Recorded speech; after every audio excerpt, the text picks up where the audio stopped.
تقدر تتفضل. رغم نصيحة ضباطه، قرر الوالي غالب باشا أن يأخذ برواية شريف عبد الله الذي بدوره نجح في كسب الوقت الذي يحتاجه لجمع المزيد من الرجال.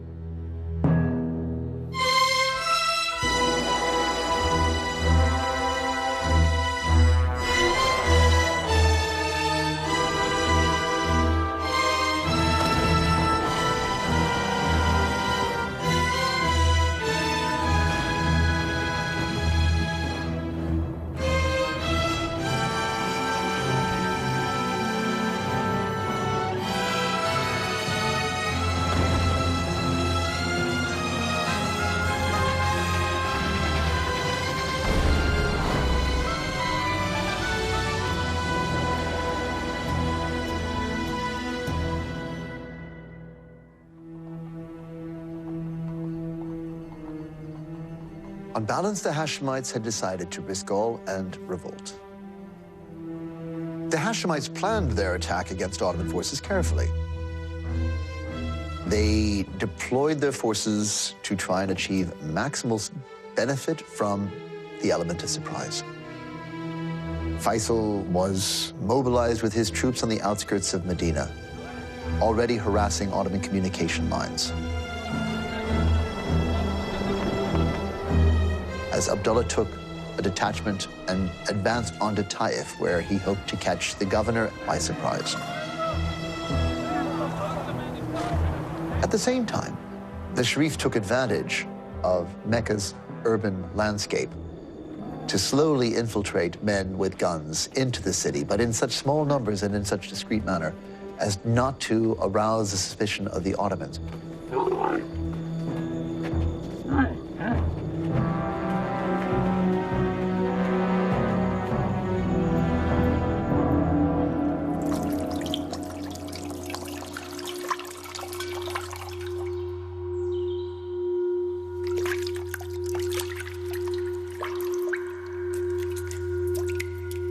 June 1916, Hussein is faced with the moment of decision. Jamal in Damascus wants his blood. He knows what will happen if he doesn't send volunteers to support the jihad.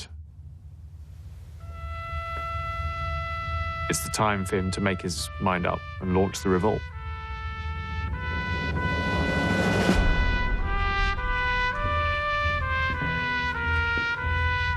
وفي 10 من حزيران لعام 1916 أطلق الشريف حسين الثورة العربية الكبرى لتكون نهضة عربية أهدافها الوحدة والحرية والحياة الفضلى.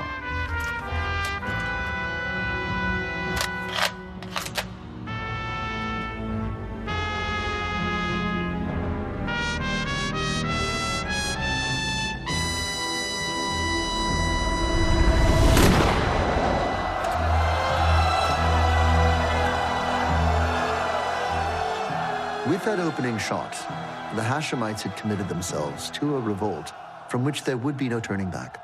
It was a desperate measure with only 50-50 chances of success. But they threw themselves into the fight with total commitment in the hope and belief that they would prevail.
In Mecca itself, the Ottomans held out for far longer than in Jeddah.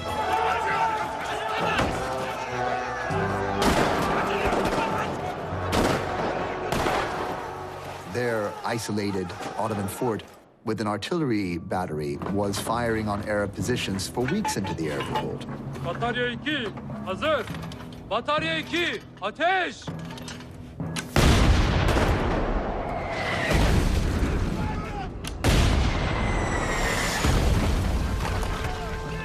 Batarya 1, hazır. 5 derece sağa, ateş!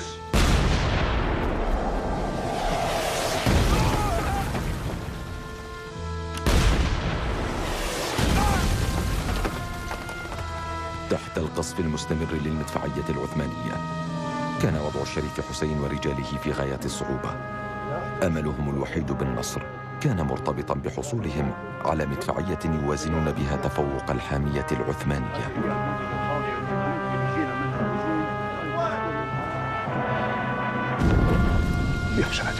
وفي حين كانت مكة تواجه ظروفا قاسية جاءت بارقة أمل من جدة. يا اخوان جدة تحررت يا اخوان. سألهم خذوا المدافع. الكعبة نامت يا اخوان.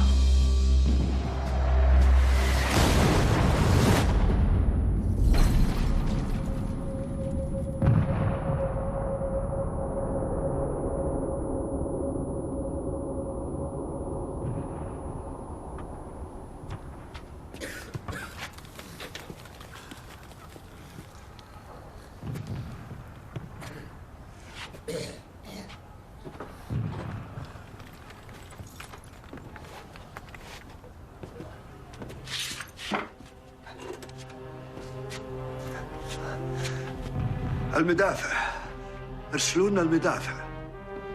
As the revolt breaks out, the Bedou don't have the artillery to force the Turks into submission. They don't have the means to actually blast them into surrender. في جدة أولى مدن الحجاز المحررة كان المفتاح لتحرير باقي مدن الحجاز. No sooner had Jeddah fallen than, of course, the Arab forces are able to reinforce their positions elsewhere with Ottoman hardware. So you see Ottoman artillery being dragged up to the highlands of Mecca from Jeddah to reinforce the siege of Ottoman positions in Islam's holiest city.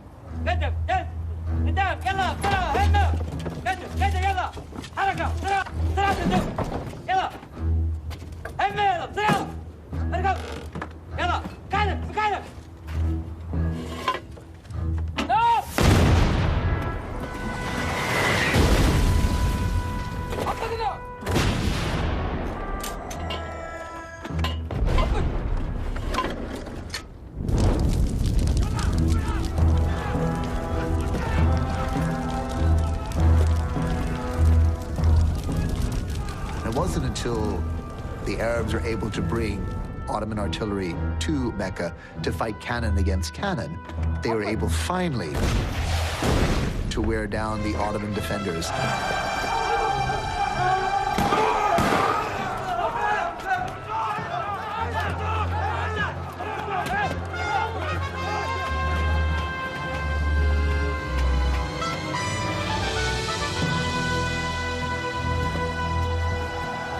Forces were able to achieve a momentum. The fall of Jeddah precipitated the fall of Mecca a month later. But the real hardship was in Taif, where Emir Abdullah faced determined Ottoman resistance with machine guns and mountain artillery, weapons that the Arabs not only lacked themselves, but had never actually encountered before.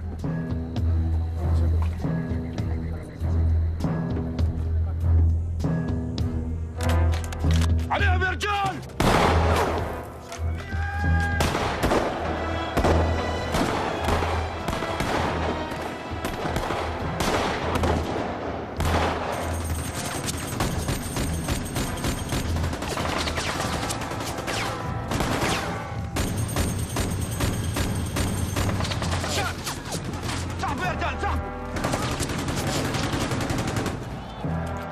Bedouin faced with a machine gun were suddenly cowed by this new technology.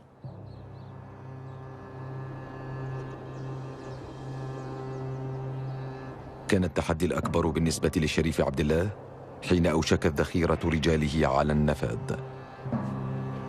حين يجي الليل ما يكون عندنا ولا طلقة، ما شيء يمنعهم يهاجمونا ويمدوا صوب مكة بعد. وكان عليه أن يجد طريقة للحفاظ على حصاره للطائف حتى تصله المدافع من مكة المحررة. He had a certain number of Bedouin troops at his disposal, and as what started out as a week-long siege began to extend into a month-long siege, he has to start relying on ruses like creating torches and fires around the besieged city to give the impression of more men that he actually had at his disposal.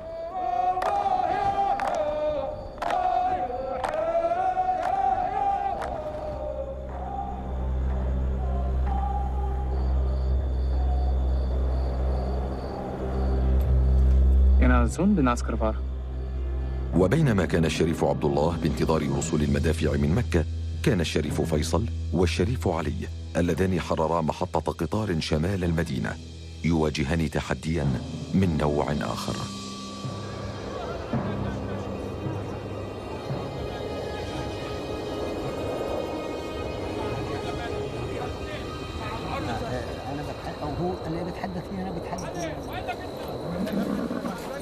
The siege of Taif confirmed that Arab forces were able to make gains against isolated Ottoman detachments, but they'd yet to encounter a fully fledged Ottoman army of regular soldiers coming to challenge their positions.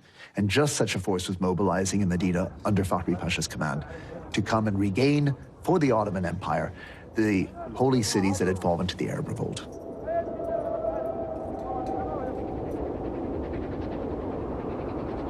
القطار يا اخوان.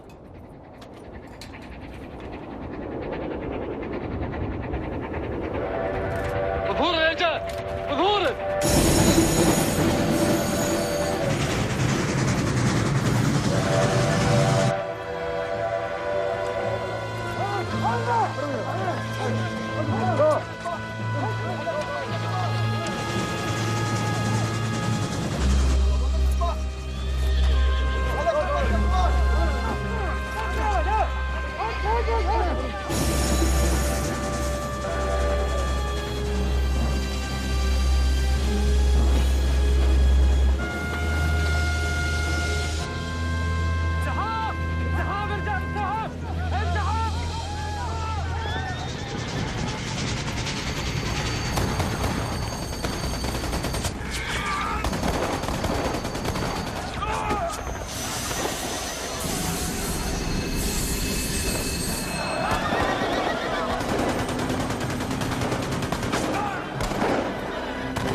أمام الآلاف من جنود فخري باشا، كان على الشريف فيصل والشريف علي أن ينفصلا بجيشيهما وينسحبا إلى جبال ينبع ورابغ. كان فخري باشا قد وعد جمال باشا أن يقضي على الثورة قبل انتهاء العام، وكان مصراً أن يحقق وعده. على الجبل، على الجبل، على الجبل يا رجال، على الجبل، على الجبل يا رجال، على الجبل، على الجبل.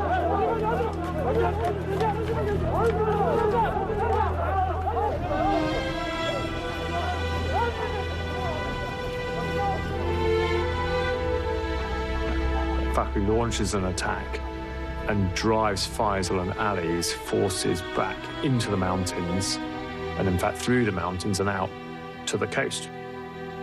وبينما كانت قوات الشريف فيصل والشريف علي محاصرة خلف الجبال وعلى قيد شعرة من الهزيمة، كانت حظوظ الشريف عبد الله في الطائف في تحسن. بوصول المدفعية العثمانية التي غنمت في جدة ومكة بالإضافة إلى بعض المدافع البريطانية، صار بإمكان الشريف عبد الله أن يحكم قبضته على الحامية العثمانية في الطائف، وكانت مسألة وقت قبل أن تعلن استسلامها. Really required the British to dispatch an Egyptian mountain battery detachment to Taif to give the Arab forces the strategic edge it took to foresee total surrender of the governor and his summer residence in September of 1916. كانت حينها قوات الشريف فيصل والشريف علي متفرقة على طول الساحل في حال لا تحسد عليه.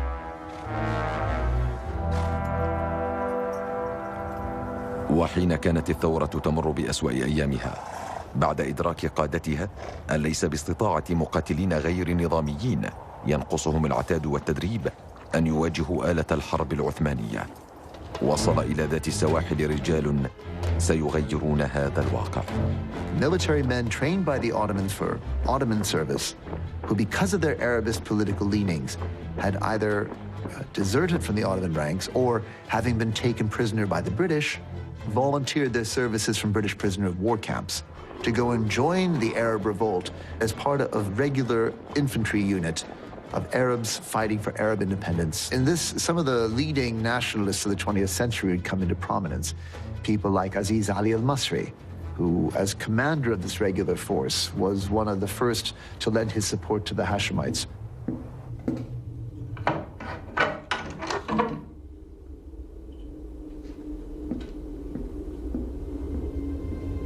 كان عزيز علي المصري ضابطاً في الجيش العثماني وعضواً في جمعية الاتحاد والترقي، ولكن حين شك قادة الاتحاديين بدور له في تشكيل إحدى الجمعيات العربية السرية سجن وحكم عليه بالإعدام، ولم يتم العفو عنه سوى بعد ضغط دولي كبير. وها هو يعود اليوم إلى ساحة المعركة، ولكن ليقاتل مع الجانب الآخر. أقسم بالله العظيم أن أحافظ على الثورة العربية.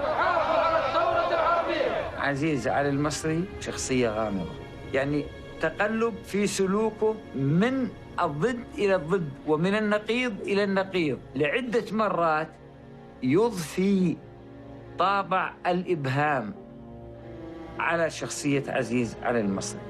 هل هو عربي حقاً بانتمائه وسلوكه، أم هو مع حكومة الاتحاديين؟ هذا الغموض في شخصيته يجعل المحلل العسكري يقف أمامها بحيرة. بعد وصول عزيز المصري إلى الحجاز واستلامه لقيادة الجيش، طلب رونالد ستورز السكرتير الشرقي البريطاني في القاهرة اجتماعاً لبحث أمر طارئ. في ذلك الاجتماع قدم ستورز شخصية ذات أهمية خاصة، تي إي لورنس، الضابط البريطاني الذي رغم قلة خبرته العسكرية استطاع فيما بعد أن يصنع صورة رومانسية لنفسه ستجلب له الشهرة والكثير من التساؤلات. They'd come at this critical point in the revolt where there was a crisis because the British couldn't decide what they were going to do and what supplies they were going to provide. The Arabs were being pushed back by Fakhri. Stores had hoped that he would arrive with some good news for Abdullah. But when Stores arrives there, a telegram comes through saying that London has said that nothing is going to be provided.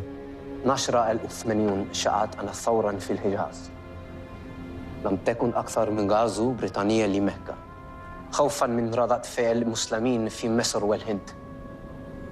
قرر جلالته سحب جميع القوات البريطانية وتقليل المساعدات والأسلحة.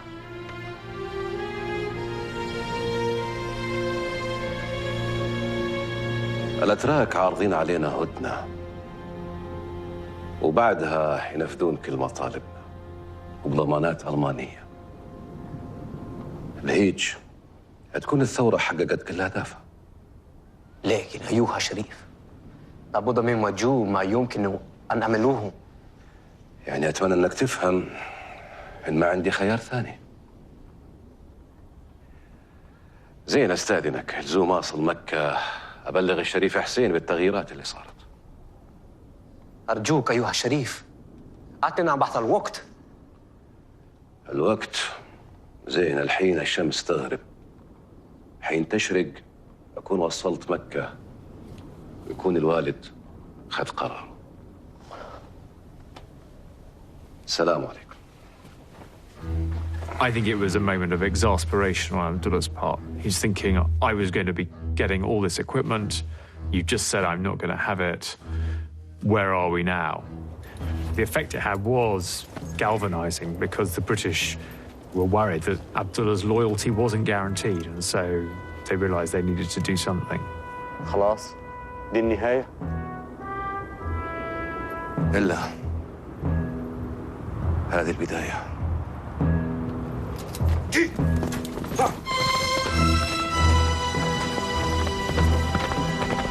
The British had to persevere in this common front with the Hashemites to force the Ottomans to fight in their own territory and to give some momentum to British efforts to try and turn around their war effort on that sideshow of the Ottoman front so that it would not begin to weigh further on their ability to prosecute war on the Western front.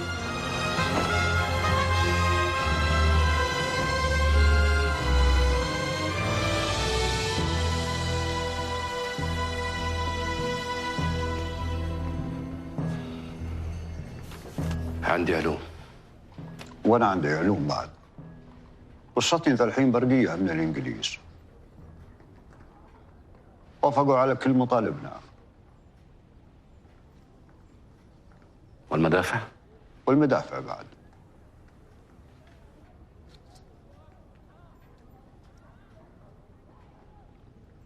شو العلوم اللي عندك؟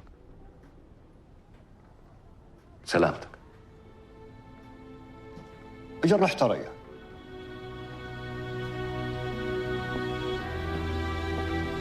عبد الله، أنا ما أدري شلون سويتها، لكن اللي سويته شيء زين. British support was absolutely essential for the success of the Arab revolt. So the relief for the Hashemites in knowing that through good bluff poker, Abdullah was able to reconfirm Britain's commitment to the Arab revolt war effort was essential for them to be able to proceed with confidence. أدرك الحسين وأنجاله أن عليهم أن يجدوا طريقة ليتجنبوا التهديد بوقف الدعم البريطاني. كان الحل أن تتوج انتصارات الثورة العسكرية بشرعية سياسية تستطيع الصمود أمام الدعاية العثمانية المضادة. مبروك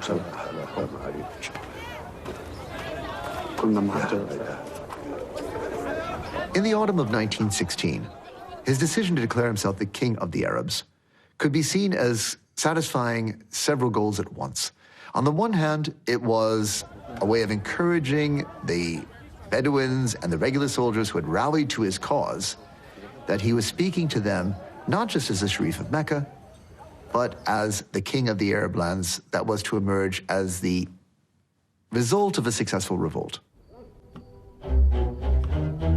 في الليلة ذاتها بدأ الشريف عبد الله مهامه كوزير للخارجية بإعلان ميلاد المملكة العربية. أرسلت البرقيات إلى بريطانيا، فرنسا وروسيا، كما وصلت نسخة من هذا الإعلان إلى جمال باشا.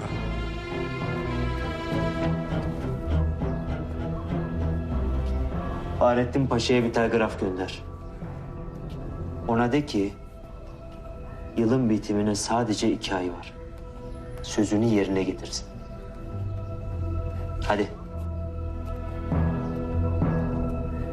Jamal Pasha, recognizing that a sustained revolt in a remote province such as the Hijaz would be a drain on morale and on military resources, he was quick to stamp it out and dispatched 11,000 men to Medina to serve under Fahri Pasha. Fahri Pasha, for his part, wanted to prosecute a very strategic war to snuff out the revolt where it had appeared.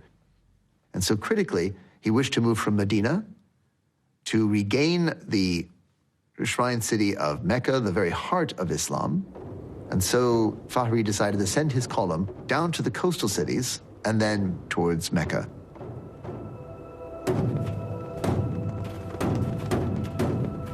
It's not as simple for Fahri as it might seem, because he has to lead an expedition out of his very well fortified city base, but he has no choice.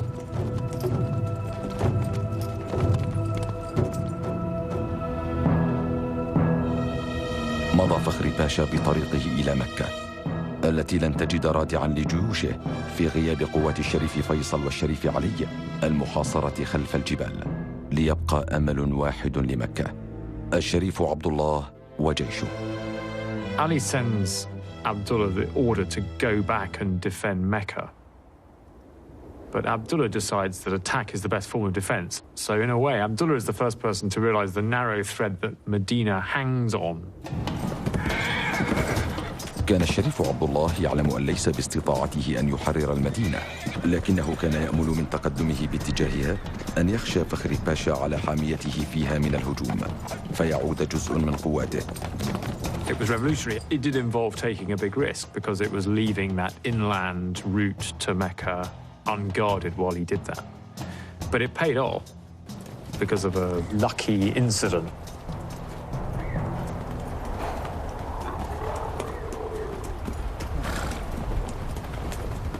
السلام عليكم. وعليكم السلام ورحمة الله وبركاته. ايش وراك هنا؟ شايف التلة هذيك؟ في قوة من الجيش العثماني من تلاها. مشكور يلا مشكور. يلا تحية كلمة. عشينا يا رجال. الله وياه. And then on the west side of the railway, he discovered an enormous Turkish column making its way towards Medina. And this was led by a man called Ashraf Bey.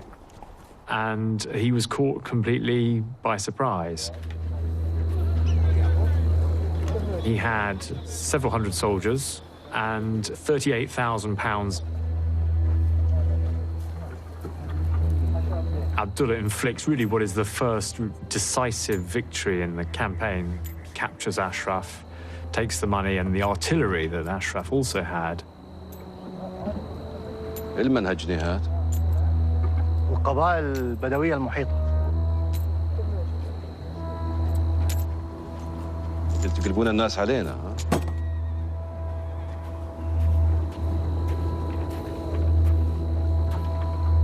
حطها. اكتب. اكتب.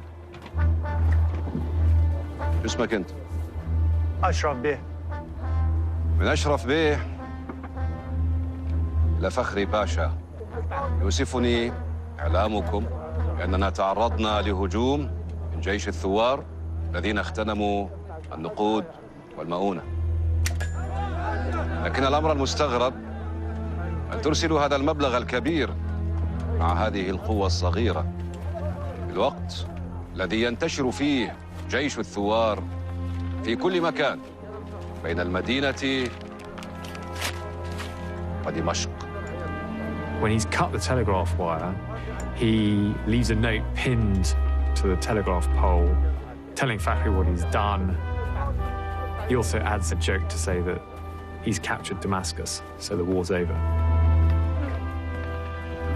حين هرع العثمانيون لإصلاح خط البرق المقطوع وجدوا الرسالة وبعثوا بها فوراً إلى فخري باشا.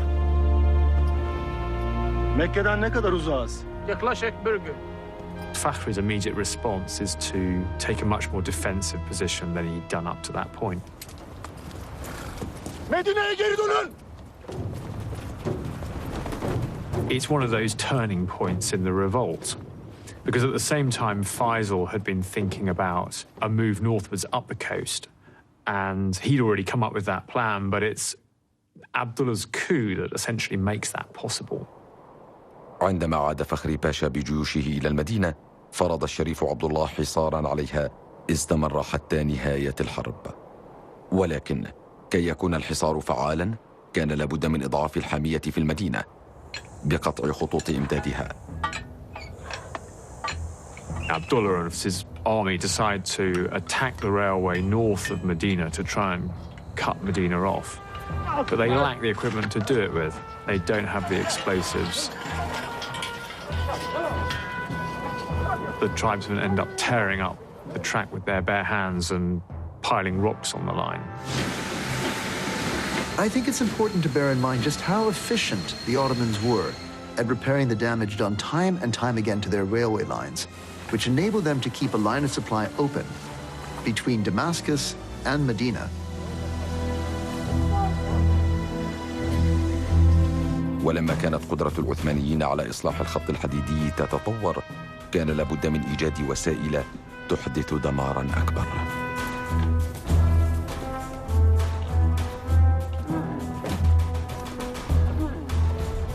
For the British, disrupting the railway communications was also one way to stymie Ottoman efforts of mobilizing troops for another drive on the Suez Canal. Of course, for the Arabs, working with high explosives was a novelty. They had no experience of planting dynamite charges or of assessing the damage that they might be able to achieve. And even the British, who were engaged in blowing up the Hijaz railway line, were innovating and experimenting all along the way.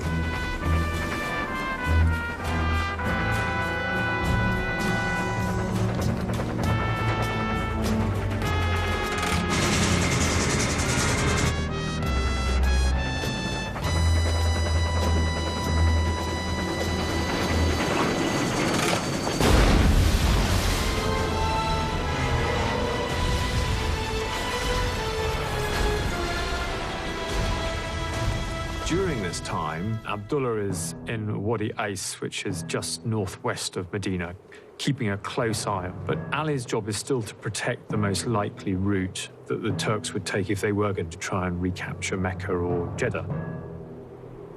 By this time, Faisal's making his move northwards up the coast to a place called Wedge and offered him huge advantage.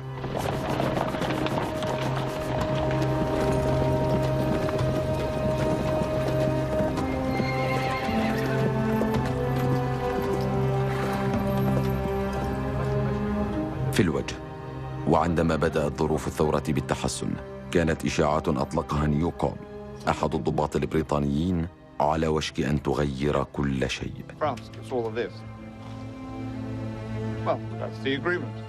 حين سمع بهذه الإشاعات، بعث عزيز مصري برسالة للشريف حسين يخبره عنها.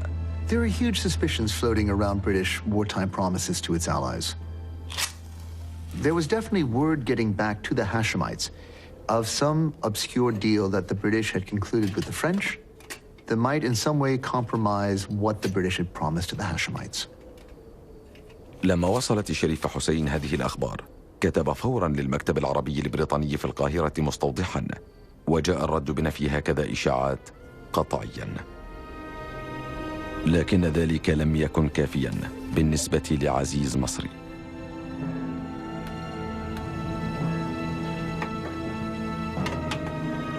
وهذه المعلومات جعلت عزيز علي المصري يتصل مع فخري باشا ويعرض عليه المساعدة والتعاون معه ضد الإنجليز والفرنسيين مقابل انضمامه لقوات فخري باشا أو لتقديم المعونة له. طلع الشريف حسين على الاتصالات بين فخري باشا وبين عزيز علي المصري، فاستاء منها وأعطاه إجازة بدون عودة إلى مصر.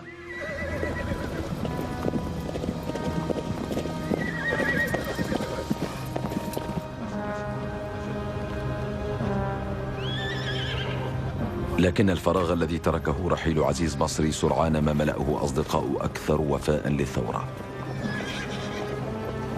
ومنهم عود أبو تايه زعيم قبائل الحويطات في جنوب سوريا الكبرى وشرق نهر الأردن.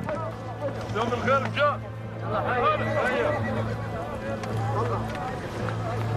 يلا حيهم يا هلا، يلا حيهم رجال. هيألي في عودة كانت هاي اللحظة المنتظرة، انتظرها عودة بفارغ الصبر. كقبيلة ما بتقدر تقود ثورة. يا هلا يا هلا هلا، تفضل. بالنسبة لفيصل أيضاً اللحظة اللي كان هو ينتظرها. بدون القبائل لا يوجد ثورة. لما وصلوا للوجه وصلوا لحدود قبيلة الحويطات، ما بتقدر تعدي للمرحلة التي تلي إلا إذا كانت القبيلة صاحبة المنطقة معك. فأشار عودة على فيصل أن تبدأ القصة من العقبة، لازم فتح العقبة. أخذ بمشورة عودة، قال له برافقك في هذه طلعة الشريف ناصر ويرافقه ضابط ارتباط اسمه لورنس. كان رأي عودة أنه يأتوها من خلفه من الجبال نفسهم، من جهة القويرة ورمو، يدخلوا على العقب. البدايات كانت بسموهم السربة الحرشة.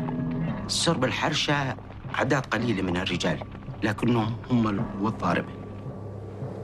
طلعت من مخيم فيصل، لفوا اللفة تاعتهم من الوجه تطلع للجفر، جمعوا ما يقارب 300 فارس. ودامت رحلتهم أكثر من 20 يوماً. قطعوا بها الصحراء ليصلوا إلى وادي اليتم الذي يشكل ممراً إلى العقبة. There's this amazing moment when facing one of these Turkish encampments down Wadi Itum, which is the very narrow wadi that takes the modern road down to Aqaba itself.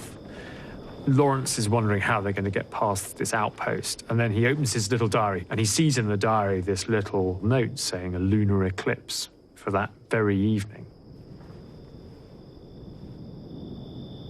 And so the Arabs wait for this moment to come.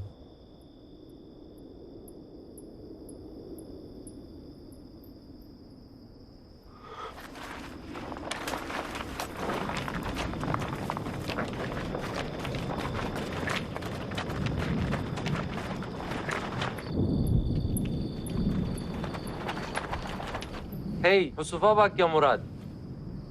Bu ne be? Git gaz lambasını getir. Tamam.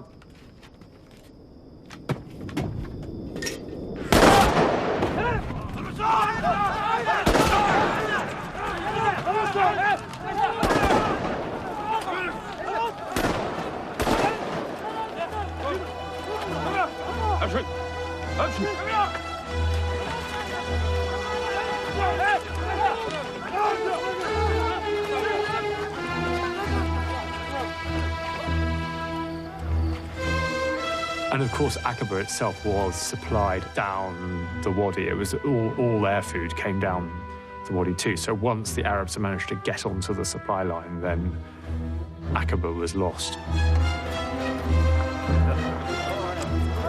دخلها عودة بمنطق البدوي، مش بمنطق الجيش المعد المؤهل. ما بتزبط هاي الأمور بهاي الطريقة. المفروض تدخل العقبة، تدخلها لازم تدخل بالممرات اللي بين الجبال حتى تنزل. بعد تحرير العقبة أصبحت القاعدة الجديدة لجيش الأمير فيصل التي أراد الانطلاق منها شمالاً نحو تحرير دمشق. The capture of Aqaba is the biggest moment in the Arab revolt because it was a huge victory achieved at almost no cost. The whole strategic position of the Arab revolt was transformed because instead of being pinned down in wedge, unable to move further north, they now were at the very head of the Gulf of Aqaba, closer than they've ever been to British supply from the Gulf of Suez, closer than they've ever been to British positions in the Sinai Peninsula in southern Palestine. It was exactly that new shot of momentum that had eluded the British war effort and gave British war planners hope that they might be able to secure gains against the Ottomans.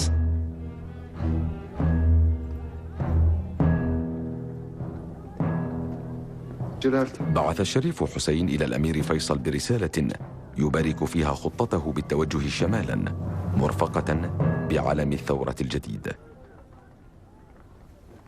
ب 25/5/1917 نشرت جريدة القبلة الإرادة الملكية بألوان علم النهضة العربية الجديد، وأرسل إلى قادة الجيوش، إلى قائد الجيش الشمالي اللي هو الأمير فيصل، وتم رفعه في العقبة.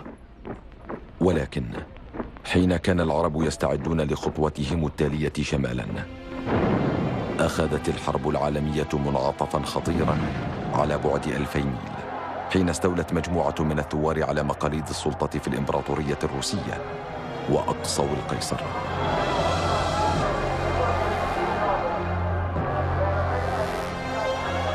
Suddenly, the Ottomans had a new lifeline thrown to them. The existential threat, a Russian attack, had been eliminated by a revolution from within, and Germany was still on the ascendant on the Western Front, suggesting that perhaps the Ottomans had made the right choice. They backed the right horse. Germany was on its way towards victory, and the Ottomans would ride it with them. لكن الصدمة الموجعة للعرب كانت حين نشر الثوار البلاشفة اتفاقيات سرية كان من ضمنها واحدة بين فرنسا، بريطانيا وروسيا، وفق هذه الاتفاقية يتم تقسيم العالم العربي إلى مناطق نفوذ وسيطرة بين فرنسا وبريطانيا.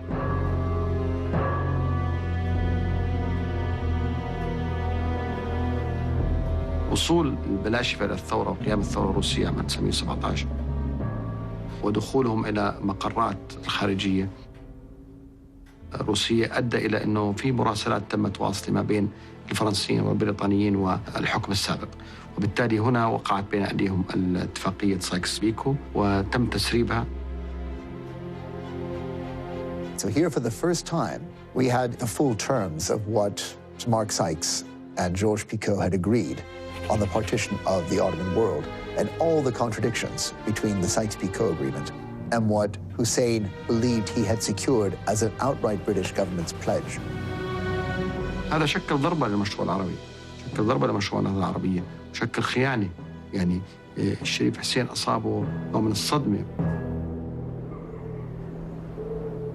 ولكأن هذه الطعنة لم تكن كافية بالنسبة للعرب، إذ كانت صدمة أخرى بانتظارهم علموا بها أيضاً من الصحف.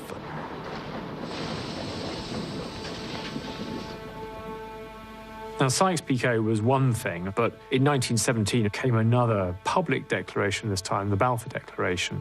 It set out Britain's willingness to support Zionist ambitions for a Jewish national home in Palestine.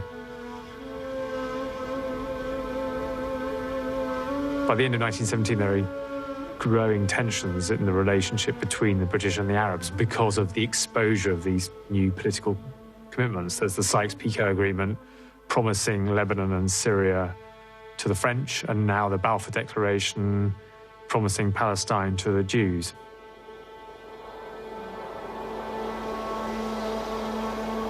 Suddenly, both of these things undercut that promise that McMahon made that got the revolt going in the first place. And the question is, which of these promises will be honoured by the British when the war is over?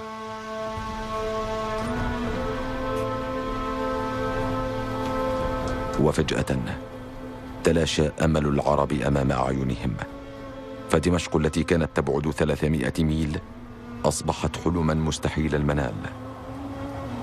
إفشاء اتفاقية سايكس-بيكو لم يكن من السهل احتمال. هذا الأمر وجد انعكاساته أكبر على الميدان العسكري. كثير من الضباط والجنود عندما وجدوا أن المؤامرة الغربية على مشروع النهضة والثورة اللي جاءوا فيها أكبر منهم، وبالتالي الإعلان عن حالة استعمارية جديدة، بالتالي ما كان منهم إلا أن يتركوا بنادقهم وربما يرحلوا.